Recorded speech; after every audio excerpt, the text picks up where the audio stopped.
ये कैसी विडंबना है? कोई गाय पालता हो तो वो गंवार लगता है, और केवल कुत्ता पाल करके पशु प्रेमी हो जाता है। आजकल हमने बहुत कथाओं में सुना, जिसको देखो वही कथावाचक, कुत्ते नहीं पालने चाहिए, कुत्ते। अब डॉग लवर बहुत हैं, हर घर में कुत्ते पाल रखे हैं, तो सबको बुरा लगेगा। ये बात स्वाभाविक है, स्वाभाविक है, सबको बुरा लगेगा। पहले ये चलन नहीं था, पहले ये चलन नहीं था। कुत्ते पालो लेकिन कुत्ते से दूरी बनाकर रखो।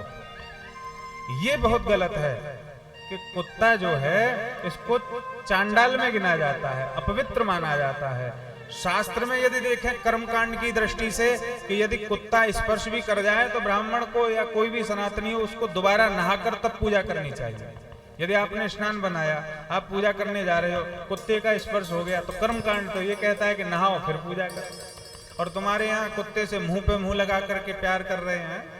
हमने देखा मुंह पे मुंह रख के कुत्ते को चूम रहे हैं, उसको अपने पास सुला रहे हैं, उसके बाहों में आलिंगन कर रहे हैं, तो ये ठीक नहीं। अच्छा, उसी हाथ से कुत्ते को सहलाया, उसी से भोजन पा लिया, ये कहाँ की पवित्रता है साहब? अपने आप ये बातें समझ में नहीं आती। जब कोरोना जैसी बीमारी आती है तो फिर आदमी आदमी को भी नहीं छूता। ये कर्मकांड की दृष्टि से ही भी नहीं, ये बीमारियों के लिए भी ये ठीक नहीं है। कुत्ते का अलग रहन सहन होता है, क्यों उसको अपने बिस्तर पर सुला रहे हो? तो यहां पर लिखा है,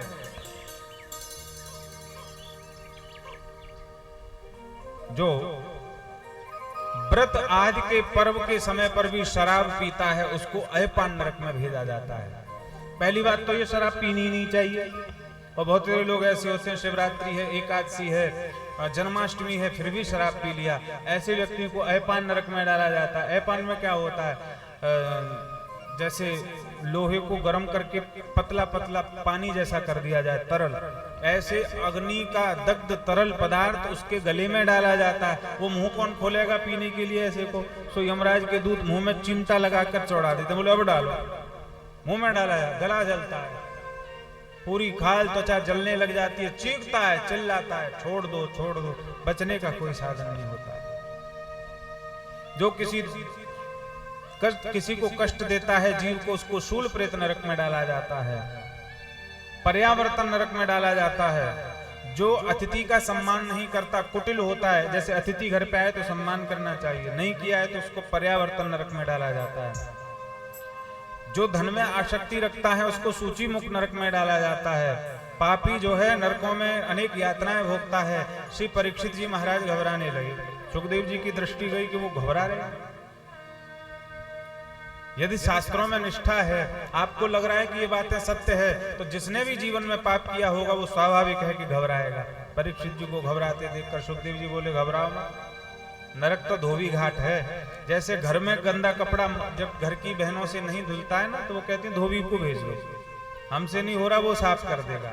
ऐसे ही नरक धोबी घाट है। यहाँ किए हुए पापों से मैली हुई चादर को धोबी रूपी नरक के वहां यमराज के धो धो करके साफ कर देते हैं। बोलो नारायण भगवान की।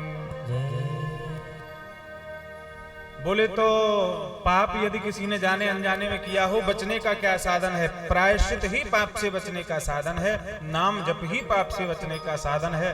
कोई पाप करके भी बच गया हो, जिसका सदगति प्राप्त हो गई हो, नरक ना गया हो, ऐसी कथा सुनाओ। बोले एक ब्राह्मण था, कान्य कुब्जे दुजह कश्चित दासी पतिरजामलः, नामना नष्ट सचाचारो दास्या संसर्ग दूषितः,